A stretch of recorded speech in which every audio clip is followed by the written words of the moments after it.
बिहार की राजनीति में ना एक ऐसा भूचाल आया है जिसकी गूंज दिल्ली तक सुनाई दे रही है। हमारे पास जो स्रोत हैं वो सिर्फ एक पार्टी की हार की कहानी नहीं बता रहे। नहीं, ये उससे कहीं ज्यादा है। बिल्कुल, ये कहानी 3 हिस्सों में बटी है। पहला, राष्ट्रीय जनता दल यानी आरजेडी की एक ऐसी चुनावी हार जिसने सबको चौंका दिया। बिल्कुल चौंका दिया। दूसरा, लालू प्रसाद यादव के परिवार के भीतर का वो तनाव जो अब मतलब खुलकर सतह पर आ गया है।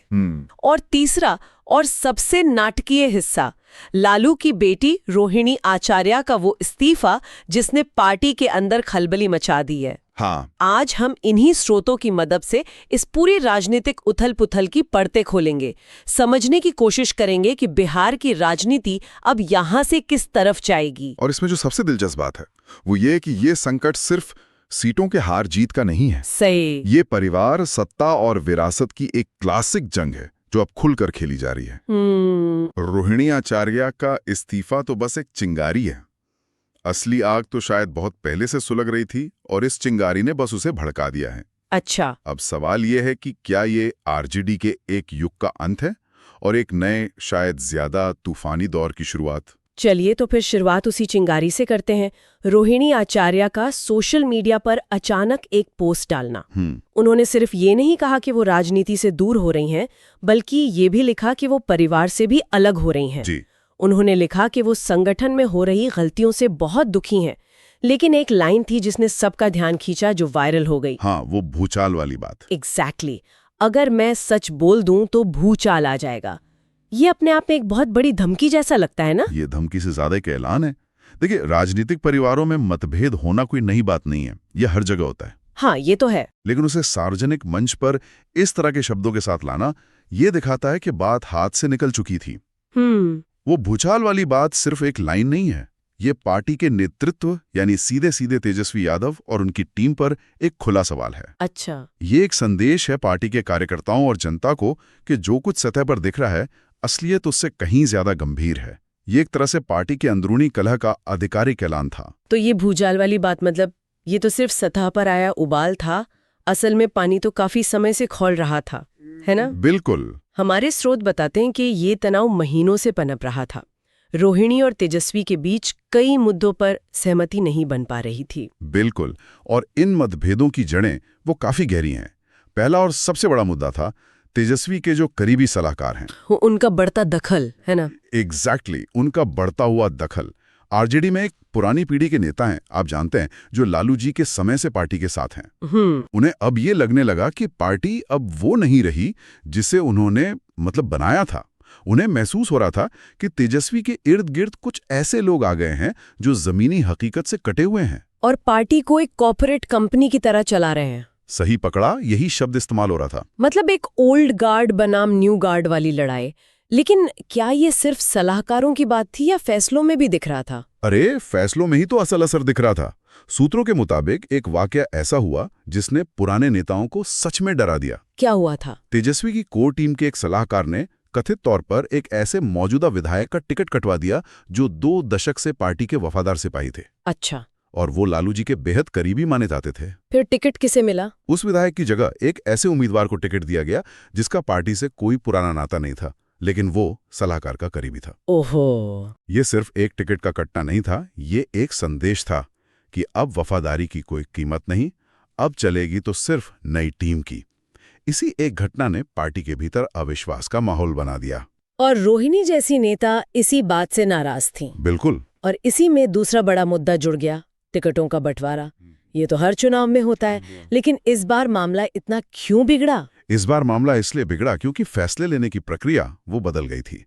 पहले लालू प्रसाद यादव अंतिम फैसला लेते थे। हाँ, उनकी बात पत्थर की लकीर होती थी। सही कहा। और परिवार के सब लोग उसे मानते थे। लेकिन अब उनकी सेहत और उम्र की वजह से वो पहले की तरह सक्रिय नहीं है। इससे एक पावर वैक्यूम यानी सत्ता का एक खालीपन पैदा हो गया है।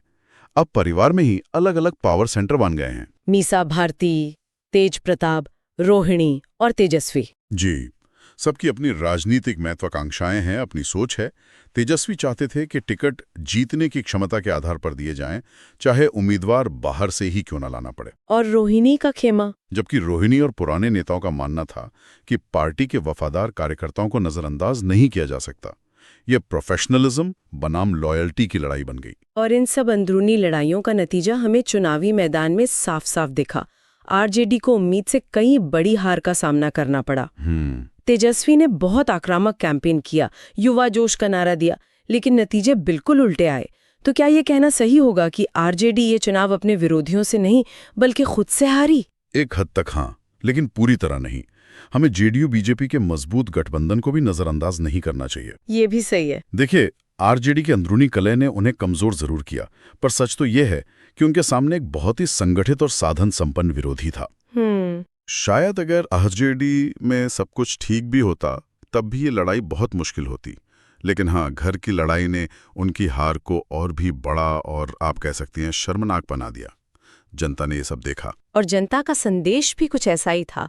एक नारा जो उस वक्त बहुत चला था वो था, पहले आप अपना घर संभालिए, फिर राज्य संभालने की बात कीजिए। बिल्कुल। ये आरजेडी के लिए बहुत सीधी और चुभने वाली टिप्पणी थी। और ये सिर्फ एक नारा नहीं था, ये जमीनी हकीकत का आईना था। जब वोटर ये देखता है कि जो पार्टी अपना परिवार नहीं संभाल पा रही, वो राज्य कैसे संभालेगी, तो उसका भरोसा टूटता है। सही बात है। और राजनीति में भरोसे से बड़ी कोई पूंजी नहीं होती। इस हार ने पार्टी की अंदरूनी कमजोरियों को पूरी तरह से नंगा कर दिया। जो खींचतान पर्दे के पीछे चल रही थी, वो हार का ठीकरा एक दूसरे पर फोड़ने की कोशिश में और भी ज्यादा बढ़ गई। विशेषज्ञों ने हार के कुछ और कारण भी गिनाए हैं, जैसे युवा वोटरों का पार्टी से दूर होना। ये थोड़ा अजीब नहीं लगता, क्योंकि तेजस्वी तो खुद को युवा नेता के तौर पर पेश करते हैं। ये आज की राजनीति का सबसे बड़ा विरोधाभास है। तेजस्वी युवा हैं, लेकिन क्या आरजेडी की राजनीति युवा है? ये एक बड़ा सवाल है। ये दिलचस्प है। आज का युवा वोटर सिर्फ जाति या परिवार के नाम पर वोट नहीं दे रहा। उसे रोजगार, शिक्षा और बेहतर भविष्य का एक ठोस मॉडल चाहिए। और तेजस्वी ने नौकरी का वादा तो किया था, कोशिश भी की, लेकिन शायद वो आरजेडी की पुरानी जंगल राज वाली छवि से अपनी पार्टी को पूरी तरह बाहर नहीं निकाल पाए। और युवा वोटर को ये दुविधा महसूस हुई। अच्छा। उसे लगा कि चेहरा तो नया है, लेकिन सोच और तरीके शायद वही पुराने हैं। इसीलिए एक बड़ा हिस्सा उनसे कनेक्ट नहीं कर पाया। यहाँ पर जनता की प्रतिक्रिया वाला हिस्सा बड़ा दिलचस्प है। रोहिणी के पोस्ट पर लोगों ने जिस तरह से रिएक्ट किया, उसमें दर्द भी था और मजाक भी। को लगा कि परिवार के भीतर एक व्यक्ति घुटन महसूस कर रहा है और उसने अपनी आवाज उठाई है। खासकर उन्होंने अपने पिता को किडनी दी थी। हाँ, तो एक भावनात्मक जुड़ाव भी था लोगों का उनके साथ। उन्हें एक पीड़ित के तौर पर देखा गया जो सिस्टम से लड़ रही है। लेकिन दूसरी तरफ, जैसा कि बिहार की राजनीति में हमेशा होता है, सोशल मीडिया पर मीम्स और व्यंग्य की बाढ़ आ गई। हाँ, वो तो होना ही था। मैंने कुछ बहुत मजेदार चीजें पढ़ी। किसी ने लिखा, RJD reality versus uncle's dream, यानी हकीकत कुछ और है और सपने कुछ और देखे जा रहे थे। अच्छा। एक और मीम था जिसमें गैंग्स ऑफ वासेपुर का डायलॉग इस्तेमाल किया गया था, जहां एक भाई दूसरे भाई से कह रहा है, तुमसे ना हो पाएगा। हाँ, और एक ने तो यहां तक लिख दिया कि बिहार की राजनीति अब नेटफ्लिक्स की नई फैमिली ड्रामा सीरीज है जिसका अगला सीजन जल्दी आएगा। बिल्कुल, ये बिहार की राजनीति की खासियत है। यहाँ के लोग राजनीति को सिर्फ वोट देने के नजरिए से नहीं देखते, वो उसमें पूरी तरह जीते हैं। ये ह्यूमर दिखाता है कि लोग नेताओं के इस पारिवारिक ड्रामे से ऊब भी चुके हैं और उस पर अपनी टिप्पणी भी कर रहे हैं। ये एक तरह की सामाजिक कमेंट्री है जो बताती है कि जनता अब सिर्फ मूक दर्शक नहीं है। तो अब सबसे बड़ा सवाल, इन सब के बाद आरजेडी का भविष्य क्या है? रोहिणी का इस्तीफा क्या सिर्फ एक भावनात्मक प्रतिक्रिया है या पार्टी में एक बड़ी टूट का संकेत? ये $1 मिलियन क्वेश्चन है। साफ तौर पर अब दो खेमे दिख रहे हैं। एक तरफ तेजस्वी का आधुनिक कैंप जो नई तरह की राजनीति करना चाहता है, और दूसरी तरफ लालू परिवार का पारंपरिक कैंप जो पुराने नेताओं और पुराने तरीकों को साथ लेकर चलना चाहता है। तो क्या यह दरार और गहरी होगी? अब सारी निगाहें और सारा दबाव तेजस्वी यादव पर है। उनके पास विकल्प बहुत कम है और जोखिम बहुत बड़ा। क्या रास्ते हैं उनके पास? उनके सामने 3 रास्ते हैं। पहला, वो अपनी टीम को बदलें, उन सलाहकारों को हटाएं जिन पर इतना विवाद है, और परिवार के नाराज सदस्यों से सुलह करें। लेकिन ये मुश्किल है। इससे उनकी छवि एक कमजोर नेता की बनेगी। बिल्कुल, ये उनकी अथॉरिटी पर सवाल उठाएगा। और दूसरा रास्ता? दूसरा रास्ता है कि वो किसी की ना सुने, इन सब बातों को नजरअंदाज करें और अपनी युवा राजनीति की राह पर और तेजी से आगे बढ़ें। मतलब परिवार के बाकी सदस्यों को साइडलाइन कर दे? हाँ, और पार्टी पर अपना पूरा कंट्रोल स्थापित करें। इसमें जोखिम ये है कि पार्टी के पुराने वफादार नेता और कार्यकर्ता शायद उनका साथ छोड़ दें और पार्टी में एक बड़ी टूट हो जाए। और तीसरा विकल्प? तीसरा विकल्प है बीच का रास्ता निकालना, जो सबसे मुश्किल होता है। ये कि पार्टी को बचाने के लिए बदलना जरूरी है। और क्या वो अपनी नई टीम को ये समझा पाएंगे कि पुराने नेताओं के अनुभव के बिना पार्टी नहीं चल सकती? एग्जैक्टली। एक भी गलत फैसला आरजेडी को एक ऐसे लंबे संकट में डाल सकता है जिससे उभरने में सालों लग जाएंगे। तो कुल मिलाकर कहानी ये है कि एक चुनावी हार ने आरजेडी के भीतर के उस ज्वालामुखी को फोड़ दिया है, जो शायद कब से अंदर ही अंदर धधक रहा था। रोहिणी के इस्तीफे ने उस तूफान को वो हवा दे दी है जो अब थमने का नाम नहीं ले रहा। क्या तेजस्वी इस तूफान में अपनी नाव को बचा पाएंगे? ये देखना होगा। क्या लालू परिवार, जो आरजेडी की सबसे बड़ी ताकत भी रहा है और अब सबसे बड़ी कमजोरी भी, फिर से एक हो पाएगा? मुश्किल लगता है। या आरजेडी एक बड़ी राजनीतिक पुनर्रचना की तरफ बढ़ रही है, जिसके बाद वो शायद वैसी न रहे जैसी हम उसे जानते हैं? इन सवालों का जवाब तो वक्त ही देगा, लेकिन एक बात हमेशा की तरह पक्की है कि बिहार की राजनीति कभी भी बोरिंग नहीं हो सकती। बिल्कुल। और ये पूरी घटना हमें एक बहुत ही बुनियादी सवाल पर लाकर छोड़ देती है, जो सिर्फ आरजेडी के लिए नहीं बल्कि भारत की लगभग हर क्षेत्रीय पार्टी के लिए अहम है। वो क्या?